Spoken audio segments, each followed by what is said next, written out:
Hey everyone, it's tube night tonight on Joey G's audio channel. Just got my new acquisition there, the Jolida 3502 power amplifier.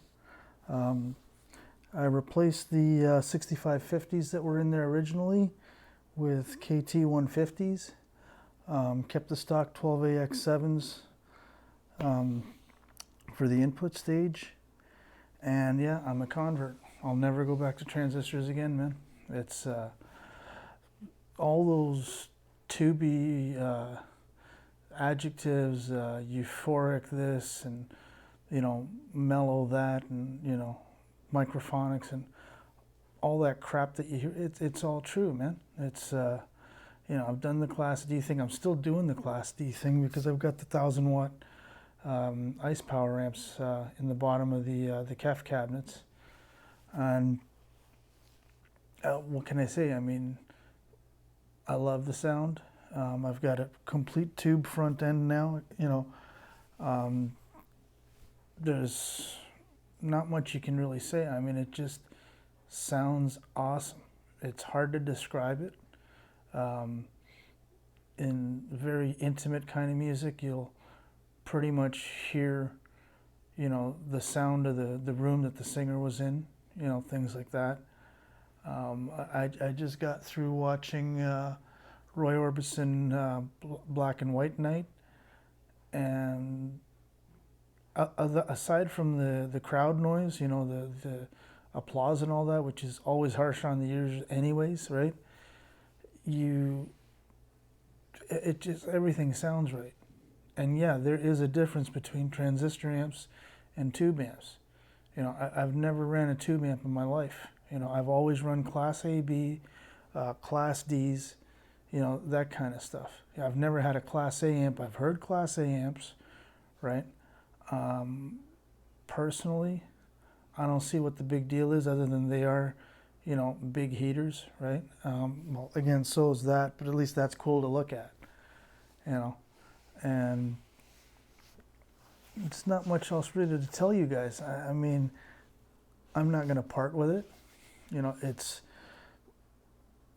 I think watts per channel with the KT 150s, it's going to push about, I think it's what's, I'm running the 4 ohm tap, so I think it's maybe 100 watts per channel. But one thing I will say, between balanced audio technology and Jolida, now Black Ice, about a week and a half ago, I called Jolida's tech support, or customer service.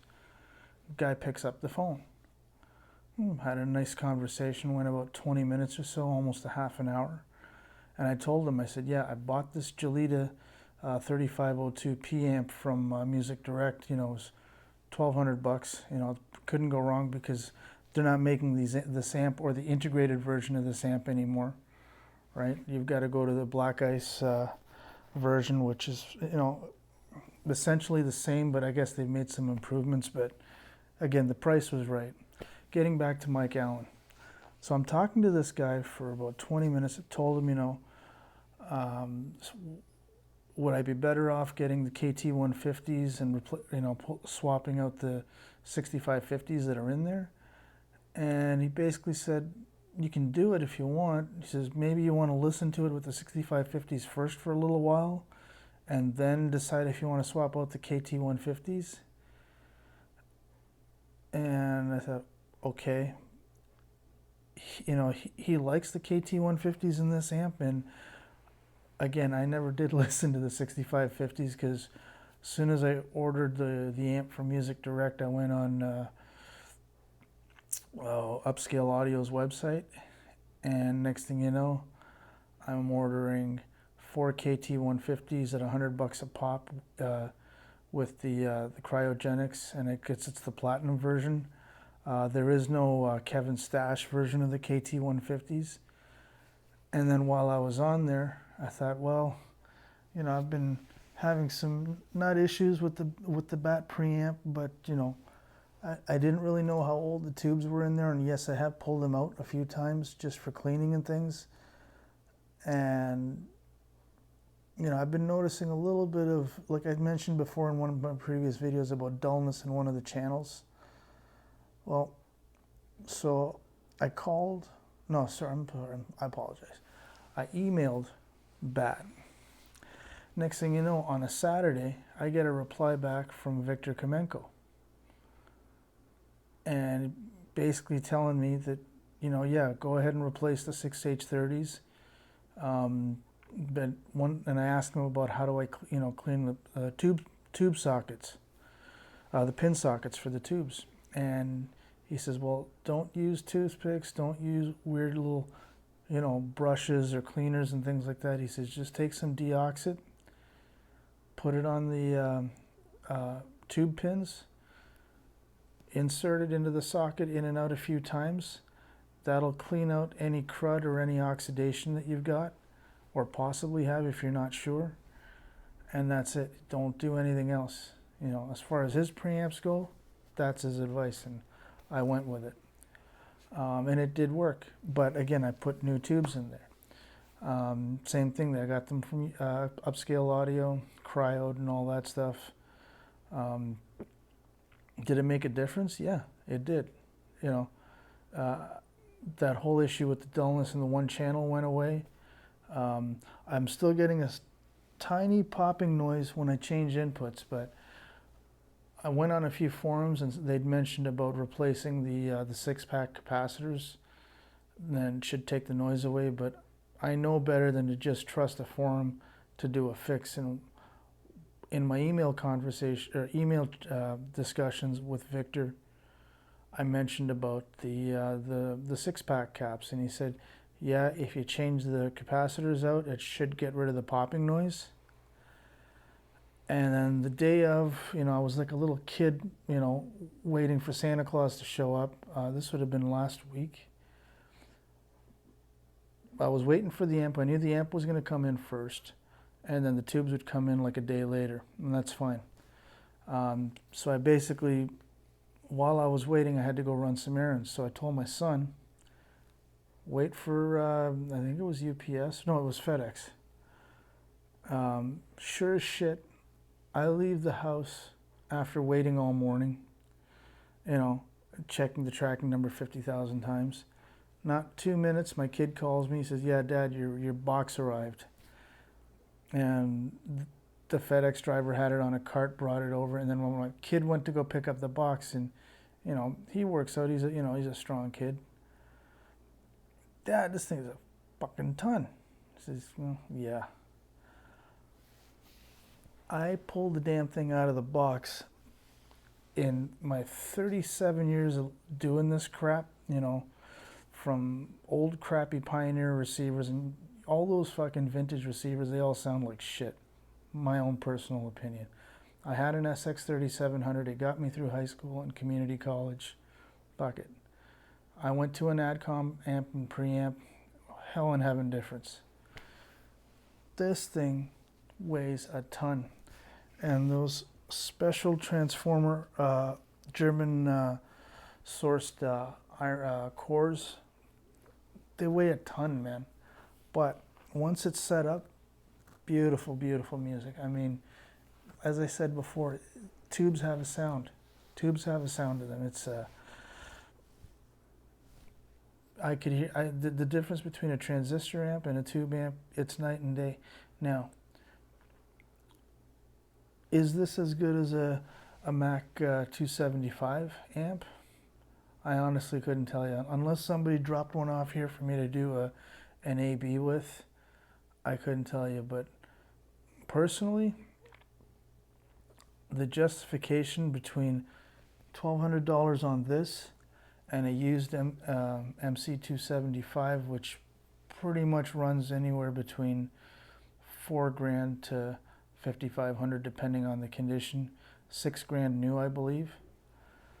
I couldn't, you know. In fact, there's a member of our audio club that's actually selling his MC275, and it's the latest and greatest version. It's too rich for my blood. You know, it's cool to look at and everything else, but no. So yeah, I'm going to be sticking with this amp for a long time, along with the bat preamp. And getting back to the bat preamp, I couldn't change the capacitor packs. This thing, and no offense to Victor or, you know, anybody of Russian descent, but that thing is built like a tank. I mean, so much so, if I have to get those caps out, I need a very high heat soldering iron. Secondly, the printed circuit board has to come out of the chassis, and it's not as easy as it sounds. I've emailed Victor, and hopefully I'll hear back from him this week as to, should I attempt to do it on my own, or should I just bite the bullet and ship it to bat out east, you know, and get the, because I already have the caps. And that's the other cool thing is, when I asked them via email, originally it came with 1 microfarad 400 volt DC caps, you know, 6 per bank, obviously. So I asked him, I says, can I get away with these Sonic Cap 1 microfarad 200 volt versions? He said, yep, that's fine. You know, he says that they now they use Mundorf, I think, is what he mentioned in the email, when the factory does it, but he said the Sonic Caps will be fine. So I won't do it right now. Again, I gotta get all this other crap paid off, you know. But in the future, probably that's going to be one of my upgrades for this year, is getting that preamp sent out to bat, giving them the 12 caps that I ordered from Sonicraft, and get them to change the caps out, because this is such a pretty preamp, sounds beautiful. I don't want to mess it up, and it's a lot of money. I mean, you know, so, and these Kefs, I will be giving them back, I believe next week is when he needs them back. I am going to buy these. I don't know what the discount is and all that stuff, but I'll work that out with them. But yeah, I will be buying these puppies because I love them. You know, I mentioned it in the video before, with a proper sub, you know, stereo subs obviously, it's like having a pair of highly imaging towers, you know, and the blend between this guy and the KEF 105.3 bass bins, just absolutely seamless. I just put that 60 hertz, you know, 48 dB per octave Linkwitz Riley slope in there, and it works. You know, I ran it through all the test tones. What else can I tell you guys? I mean, you know, I've already mentioned in the video, these are wife approval factor, you know, no doubt. And I also found out I can order a single one as my center channel, you know, and there is, I think these guys are back ordered right now, so you have to order them, and I think the guy told me 2 to 3 weeks arrival time, because again, designed in England, manufactured in China. They worked with a Chinese firm for the whole Meta technology, with that whole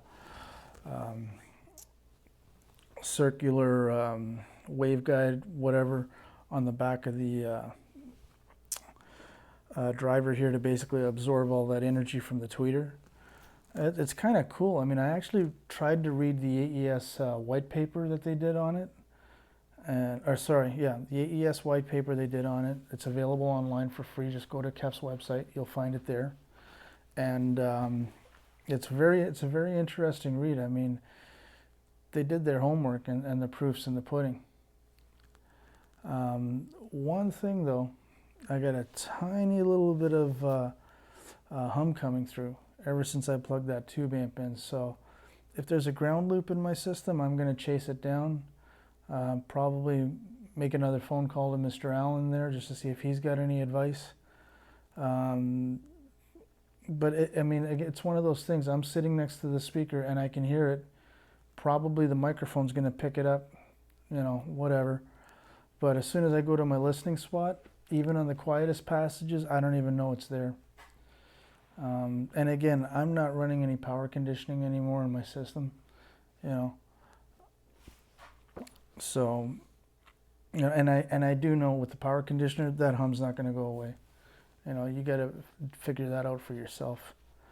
And really, guys, that's about it. And I've got a total of 20 tubes now in my rig here. I got the 8 6H30s in the bat preamp, the 4 KT150s in the Jolida amp, the 4 12AX7s, and then I've got the inside the stacks, it's the Mazda, I think there's 6H37, there's 4 of them in there. And again, that's the hybrid. So that's JFET input with a tube output. And really, guys, that's all I got to say for tonight. You know, I just figured I'd make a late night video for a change. Other than that, you know, let me know what you guys think. If you got any comments, any suggestions, you know, throw them down there. See what, you know, obviously I always try to reply as fast as I can. And that's it for now, guys. Thanks again for watching, and we'll see you on the next one. Take care. Bye for now.